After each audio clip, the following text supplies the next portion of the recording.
और मैं अगर सत्ता का रहना चाहता तो सत्ता में 2003 में आ जाता। 3, 8, 13, 18, 19 त्याग समर्पण करके याद किनको किया जाता है? चुनाव की बात चुनाव तक, और चुनाव के बाद एक दूसरे से इतना मत झड़ो कि उसको बर्बाद कर दे, उसका नुकसान कर दे। फिर चुनाव होंगे, मैं तो रोज लड़ूंगा, कोई एक बार लड़े आगे फिर आ जाएंगे, फिर आ जाएंगे, फिर आ जाएंगे। मुझे लग रहा है कि मोदी को सरपंच का चुनाव लड़ा दो तो मुश्किल ही जीते, हार जाए मोदी। तो सरपंच चुनाव में लिमिटेड वोट पड़ते हैं, 2200, 2500, 1500। सरपंच के चुनाव में जीतना वोट ज्यादा। कई लोग ये भी हो रहे हैं कि बहुत टाइम बाद आया। रहा तो आपके बीच ही हूँ मैं, हमेशा राजस्थान के किसी न किसी कोने में लड़ाई लड़ा था आपसे भी, लेकिन आपका इतना प्यार, प्रेम, आशीर्वाद है। अमंडा गांव से तो मेरा पारिवारिक रिश्ता भी है, तो मैं कोई नया नहीं गांव के अंदर, पढ़ पढ़ के यहीं बड़े हुए, बचपन यहाँ बीता था। और नारायण 2 दिन पहले आ गया, लेकिन सरपंच साहब की पूरे गांव की जिद थी कि हनुमान जी को लाना है, इसलिए आज मैंने बाकी प्रोग्राम मेरे रद्द किए। यहाँ आया, मुझे विधानसभा कल जाना भी है, जयपुर भी जाना, अभी कार्यक्रम भी बहुत ज्यादा चल रहा है आप जानते हो, लेकिन आपकी जिद के आगे मुझे यहाँ आना पड़ा। फिर दोबारा आप जिद करोगे मैं आ जाऊंगा। मैं आपको इस अवसर पर हमारे तुलसीदास जी महाराज, त्रिलोकदास जी महाराज का बहुत बड़ा आशीर्वाद हमारे ऊपर भी था। हमेशा मैं देखता था कि संत होते हुए भी राजनीति के अंदर कैसे हमारे जैसे लोग आगे बढ़े, कैसे मजबूत हो, किसान कौन कैसे मजबूत हो, हमेशा इस बात की चिंता करते थे। और इसी का आपके संघर्ष का ही परिणाम है कि आज मजबूती से आपकी आवाज में उठा रहा हूं विधानसभा के अंदर और देश की लोकसभा के अंदर। जब आपने मुझे चुन के भेजा था तो मैंने आपका नाम रोशन किया देश के अंदर, कहीं कमी नहीं आने दी। देश के हर कोने के अंदर एक बात चलती है कि नागौर का सांसद मजबूत है और किसानों के लिए मोदी की सत्ता को ठोकर मार के वो सड़कों पे आ गए और देश का पहला सांसद है। ये बात अगर देश में करी तो आपके वोट, तो आपने वोट देकर मुझे एमपी बनाया। मैंने प्रयास किया दिल्ली के अंदर कि आपका सम्मान नीचा नहीं हो, गिरे नहीं। और मैं अगर सत्ता का रहना चाहता तो सत्ता में 2003 में आ जाता। 3, 8, 13, 18, 19 त्याग समर्पण करके याद किनको किया जाता है? मंदिर किनके बनते हैं, मूर्तियां किनकी लगती है, तो सेवा समर्पण त्याग करते हैं उनकी मूर्तियां लगती है, उनके नाम होते हैं और उनके जयकारे लगते हैं और उनके नाम से आप देखते हो कि संस्कृति हमारी जिंदा है। तो हनुमान बेनीवाल ने राजनीति के अंदर एक प्रयास किया, वीर तेजाजी महाराज के जयकारे के साथ अपनी राजनीतिक शुरुआत करी। एक पहला व्यक्ति था जिसने राजस्थान की विधानसभा के अंदर तेजाजी के जयकारे के साथ शुरुआत करी। अब देखते देखते तेजाजी का जयकारा लोकसभा पहुंचा, मंत्रिमंडल में भी जय बोल रहे और कई लोग जयकारा लगाने के लिए धीरे धीरे मजबूती के साथ आगे आ रहे हैं।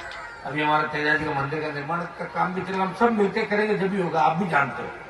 उस समय पॉलिटिकल रूप से कई कई दूसरे लोग आगे होंगे, लेकिन हमारे लोक देवता हैं, हमारे हैं वो। हम मिलकर आगामी दिनों के अंदर सब लोग मिलकर तय भी करेंगे कि हमें किस तरीके से मंदिर को पूरा करना है, ताकि अकेला कोई व्यक्ति मंदिर नहीं बना सकता। आप भी जानते हो हमारे लोक देवता कुल देवता, तो हमारी ये ड्यूटी है, विशेषकर नागौर वालों की, फिर मारवाड़, उसके बाद राजस्थान, उसके बाद देश। चलो शुरुआत हो गई, गांव की उनकी कमेटियां, अपन भी उनके साथ हर तरीके से। कई बार हो जाता है हम भोले हैं, कहीं कहीं किसी चक्कर में चढ़ जाते हैं, लेकिन वापस हमें इस चीज का ध्यान रखना कि हमारी मजबूती हमारे अंदर ही रहेगी, तभी लोग हमारा लोहा मानेंगे। और नागौर की मजबूती राजनीतिक रूप से हमेशा रही। शिक्षा के मामले में हम पीछे रह गए, कई कमियां रही, कई खामियां रही। नए राजा थी 60 साल पहले तो बहुत कुछ हो सकता था, नहीं आई, लेकिन अब समय तो वापिस आ नहीं सकता। अब जो है इनको मजबूत, एक बात गिन के गांठ बांध लो, चुनाव की बात चुनाव तक, और चुनाव के बाद एक दूसरे से इतना मत झड़ो कि उसको बर्बाद कर दो, उसका नुकसान कर दो। इस चीज का ध्यान रखो, वापिस आ जाएंगे चुनाव, भूलो उस बात को।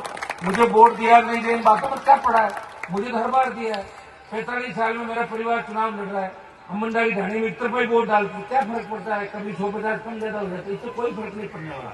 फिर चुनाव होंगे, मैं तो रोज लड़ूंगा, कोई एक बार लड़े आगे फिर आ जाएंगे, फिर आ जाएंगे, फिर आ जाएंगे, तो उम्र क्या मेरी? तो इन चीजों की चिंता नहीं करें।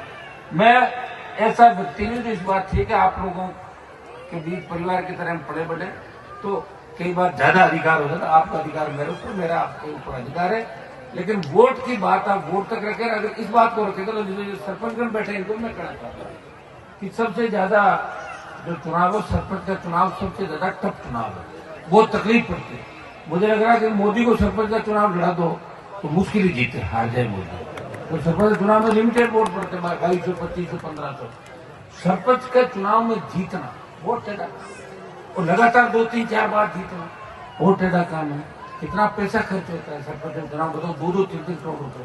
फिर वो सरपंच पैसा कमाते अपन कहते थे सरपंच पैसा कमा रहे हो तो पहले उसे खर्च मत कराओ ना। आप लोग ध्यान रख लो इस बात का, पैसा खर्च नहीं कर, ईमानदार देते कर लो, कोई तो खर्च मत कीजिए भाई गाँव कमाए। तो अपना आप ही सरपंच नहीं करेगा काम। जब सरपंच के 2 करोड़ खर्च कर दो जमीन थोड़ी बेचेगा अपने, वो 2 करोड़ उनसे ही कमाएगा। फिर प्रधान है तो प्रधान जब 4 करोड़ खर्च करेगा तो आपसे ही लाएगा। कहाँ से लाएगा प्रधान बताओ मुझे, प्रमुख कहाँ से लाएगा? ये विरले लोग होते हैं देश के अंदर जो इन चीजों से दूर होते हैं। मैं तो मेरी गारंटी आपको ले सकता हूँ कि हनुमान बेनीवाल आपके बीच खड़ा है। मोदी, अमित शाह, गहलोत, वसुंधरा सबसे लड़ा, सारी जांच हो गई, लेकिन जेल बने गया आपके बीच खड़ा है। खड़ा है नहीं खड़ा? न तो ईडी आई, न सीबीआई आई, न क्राइम ब्रांच आई।